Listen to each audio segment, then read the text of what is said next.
আজ বাংলাদেশ একটি গভীর সংকটময় মুহূর্তের মধ্য দিয়ে যাচ্ছে। এখন পর্যন্ত আমাদের প্রাপ্ত খবর অনুযায়ী আওয়ামী লীগ, ছাত্রলীগ, যুবলীগের সন্ত্রাসীরা গুলি করে কুপিয়ে প্রায় 30-এর অধিক শিক্ষার ছাত্র জনতাকে হত্যা করেছে এবং দিন শেষ হতে হতে এই সংখ্যাটা কোথায় গিয়ে দাঁড়ায় আমরা জানি না। এরই প্রেক্ষিতে আমরা একটি সিদ্ধান্ত নিয়েছি, আমাদের একটি জরুরি সিদ্ধান্ত মোতাবেক আমাদের যে 6 তারিখের যেই লং মার্চ টু ঢাকা কর্মসূচি ছিল সেটাকে আমরা একদিন এগিয়ে নিয়ে এসেছি। অর্থাৎ আগামীকাল 5ই অগস্ট সারা দেশের মুক্তিকামী জনতাকে ঢাকার উদ্দেশ্যে রওনা হওয়ার জন্য আমরা আহ্বান জানাচ্ছি। যারা পারবেন, যাদের পক্ষে সম্ভব হবে, আজ রাতেই আপনারা ঢাকার উদ্দেশ্যে রওনা হয়ে যান। আমরা আগামীকাল সারা দেশের মুক্তিকামী জনতাকে ঢাকায় আসার আহ্বান জানাচ্ছি।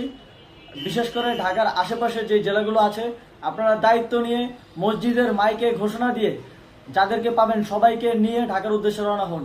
এই লড়াই আমাদের জন্য একটি চূড়ান্ত লড়াই। আমরা চূড়ান্ত ঘোষণার জন্য প্রস্তুত, আমরা গণভবনের দিকে যাত্রার জন্য প্রস্তুত এবং সেই উদ্দেশ্যেই আপনারা সবাই ঢাকা আসুন। আমরা আপনাদের সবাইকে নিয়ে আমাদের চূড়ান্ত দাবি আদায়ে এগিয়ে যাব। আমি জানি না সমন্বয়করা আজকে রাতে বেঁচে থাকতে পারবে কিনা, কিন্তু আপনাদের উপর আমরা এই দায়িত্ব দিচ্ছি। আপনারা সবাই নিজ দায়িত্বে ঢাকায় আসবেন আগামীকাল এবং পরশু পরিস্থিতি বিবেচনা করে পরশু গণভবনের দিকে 4 দিক থেকে আমরা রওনা হব। আমরা খুব আতঙ্কের সাথে লক্ষ্য করছি যে ছাত্রলীগ, যুবলীগ এবং আওয়ামী লীগের গুন্ডারা পুলিশের অস্ত্র দিয়ে পর্যন্ত সাধারণ জনগণের উপর হামলা করছে। কিন্তু একটি সুখের খবর হচ্ছে সারা দেশের বিভিন্ন স্থানে সেনাবাহিনী ছাত্র জনতার পক্ষে দাঁড়িয়েছে। আবার কিছু কিছু জায়গায় যেমন মিরপুর ও মোহাম্মদপুরে সেনাবাহিনী ছাত্র জনতার বিপক্ষে দাঁড়িয়ে গুলি চালাচ্ছে।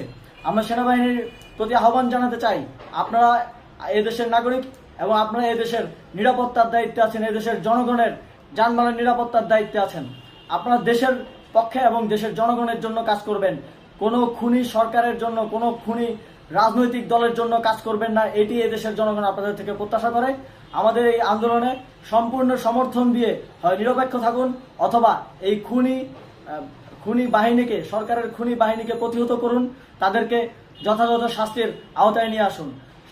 যেই কারফিউ সরকারের পক্ষ থেকে ঘোষণা করা হয়েছে, আমরা স্পষ্টভাবে বলতে চাই সেনাবাহিনী এই ধরনের কোনো কারফিউ বাস্তবায়নের জন্য মাঠে না নামে। যদি মাঠে নামে তাহলে সেনাবাহিনী স্পষ্টভাবে অফিসিয়ালি জনতার বিরুদ্ধে দাঁড়াবে। আমরা চাই না সরকারের এই ষড়যন্ত্রে সেনাবাহিনী পা দিক। সেনাবাহিনীকে জনতার বিরুদ্ধে দাঁড়ানোর যে ষড়যন্ত্র সরকার রচনা করছে সেটিতে সেনাবাহিনী পা দিবে না, এই বিশ্বাস আমরা রাখতে চাই। আওয়ামী লীগ আজ সারা দেশে তাদের খুনি বাহিনীকে নামিয়ে দিয়েও ছাত্র জনতার প্রতিরোধের মুখে টিকতে পারেনি। রাজপথের পরাজিত শক্তি হিসেবে তারা সেনাবাহিনী সহ অন্যান্য বাহিনীকে আমাদের বিরুদ্ধে কাজে লাগানোর চেষ্টা করছে। এই চেষ্টাকে, এই ষড়যন্ত্রকে ব্যর্থ করতে হবে এবং আগামীকাল সারা দেশে মসজিদে মসজিদে ঘোষণা দিয়ে ঢাকার উদ্দেশ্যে আপনারা রওনা হন। প্রত্যেকটি পরিবার থেকে অন্ততপক্ষে একজনকে ঢাকার উদ্দেশ্যে রওনা করে দিন, এই ইতিহাসের সাক্ষী হতে, একটি নতুন বাংলাদেশের অভ্যুদয় ঘটানোর একজন কর্মী হতে। ধন্যবাদ সকল।